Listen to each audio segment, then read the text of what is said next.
Happiness is not the mere possession of money. It lies in the joy of achievement, in the thrill of creative effort.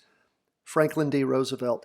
And my friends, those of you who have traded for a long time, or those of you just getting into it, that is probably what has inspired you to jump into the middle of this, the joy of achievement, the thrill of the creative effort, because that's what it is. It is a creative effort to figure out price movement, to follow it to success, to profit. So I encourage you, start off if you're new, not using money. Use either, well, start off using, of course, paper trading, and then slowly, as you get better and better, move into fractional trading, that's small dollar amounts. And only when you've proven to yourself over and over and over again do you make the decision to spend your own money as you see fit. We're not a stock calling service, we're an education firm. Let's jump into these charts. We see stocks, gold, and Bitcoin up for the day.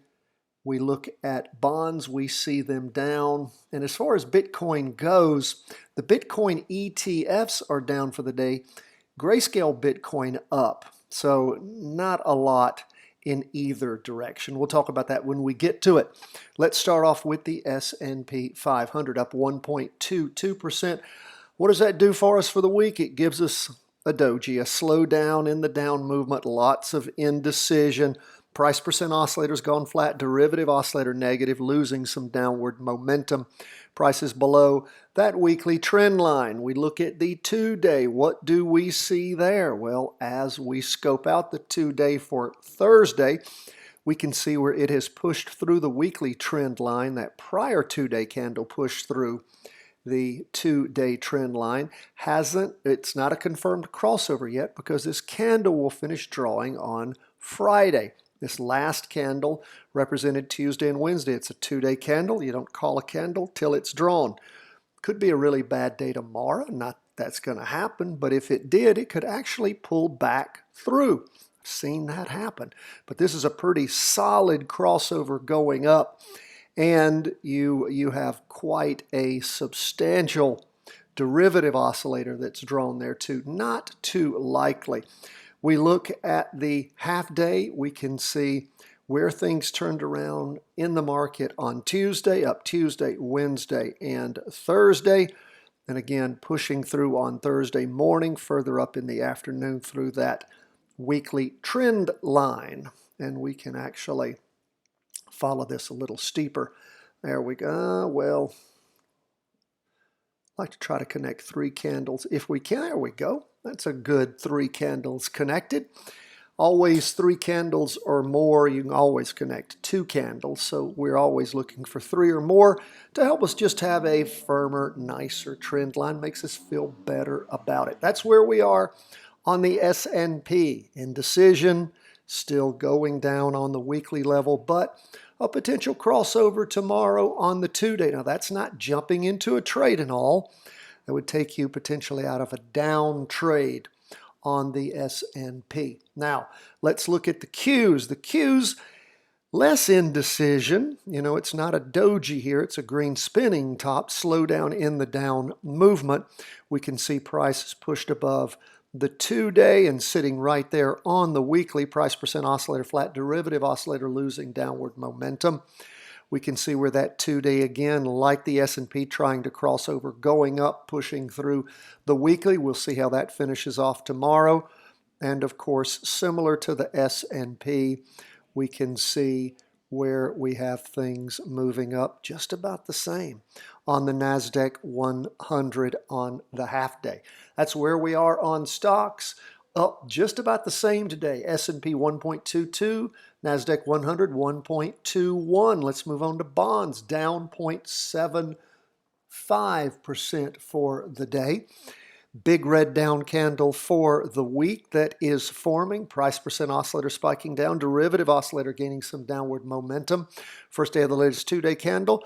Slowdown in that down movement is what that green, solid green candle represents. You can see that it is smaller than the 3 prior 2-day candles, and it is a different color. Derivative oscillator, though, has gone negative.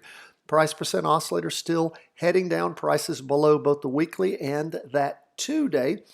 What do we see on the half day? We just see things sort of up in the morning and then losing some of that in the afternoon. Really a sideways slide here underway.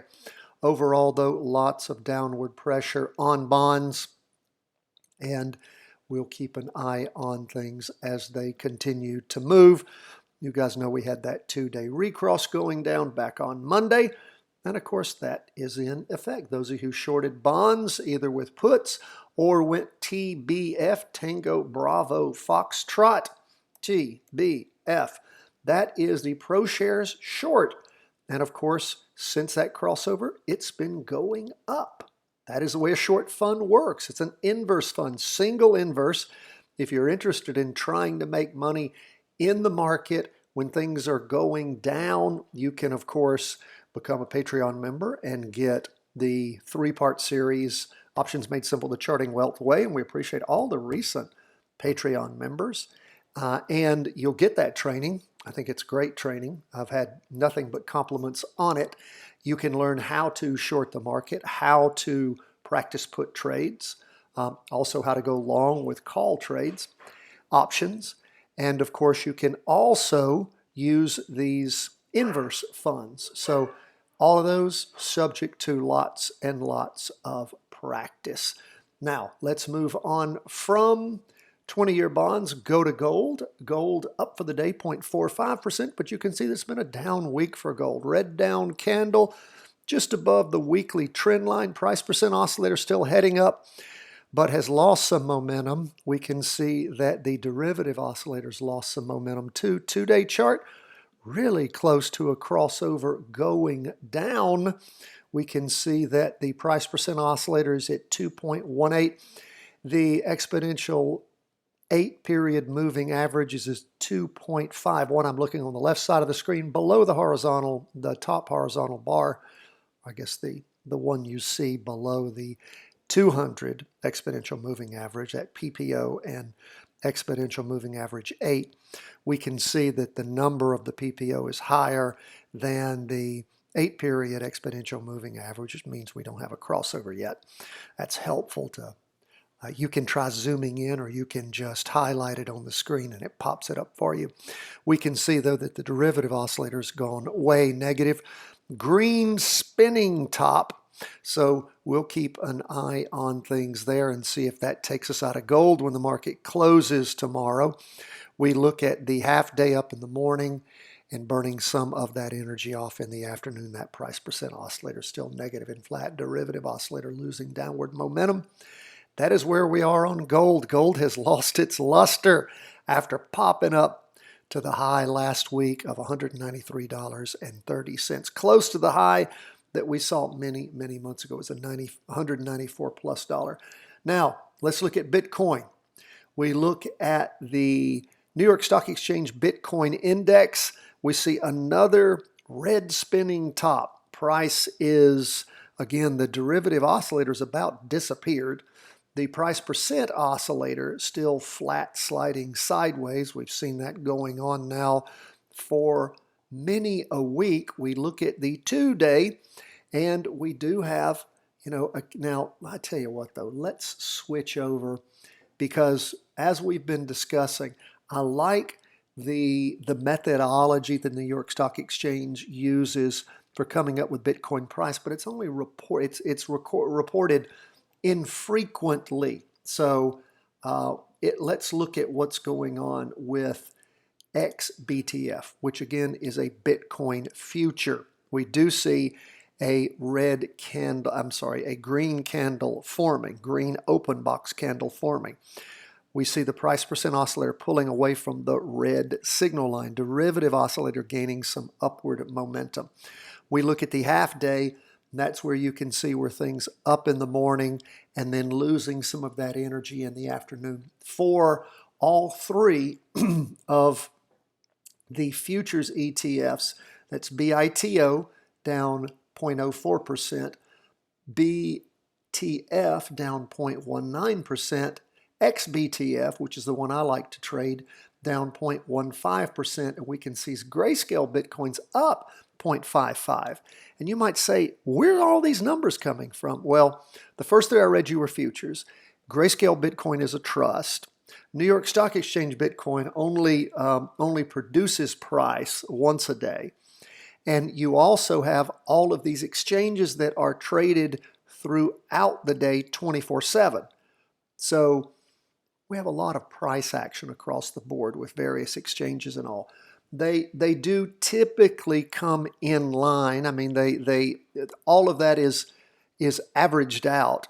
And of course, the charts do appear to work when I compare the Grayscale Bitcoin to the futures to New York Stock Exchange Bitcoin. They do give me a way to follow things. So I'm not complaining about that. I'm just telling you that this is a much more free and open market as opposed to what we see with stocks and ETFs that have, of course, a lot longer history. So these things are getting worked out, but it does appear to be a market that's being made, and it does give you the opportunity, particularly with these Bitcoin futures, to be able to start doing some much safer trading on those things. That's what I've been doing, particularly XBTFY, because it has the lowest cost of the three. That's the Van Eck Bitcoin Strategy ETF. And of course, if you wanted to go in, you start getting good at this, you start liking it, you can go and you can buy one share for $40.12 or so. So, you know, little fractional trading there, you can see some real action. And what do you lose? I mean, if you lost everything, which is unlikely, it's $40. Don't be putting 40,000 in there. And again, you can learn just as much putting $40, $100, something like that into a trade and practicing it than you'll ever learn by having a lot of money at risk. Because then, you know what you'll be doing? You'll be taking little minimum profits and jumping out and learning nothing. My friends, thanks so much for being with us. We always appreciate you. If you have questions, problems, concerns, we'd like to hear from you. You can always write us, cw@chartingwealth.com. If you appreciate what we do, show us a little love by joining us at any of the 3 levels of Patreon membership. And we have so much to share with you there. Not only that options training, but also the once-a-week crypto, the charting crypto that we do. I did that yesterday, and I think I got a great training out to folks. And I'm about to send out to all the Patreon members the 20 weekly vertical crossovers we endeavor to get out to you every week. 10 up and 10 down. Sometimes it's more one way or the other, depending on which way the market's going, but gives you something to prepare for on Friday to potentially practice trade. God bless, my friends. All the best from the whole team at Charting Wealth World Headquarters.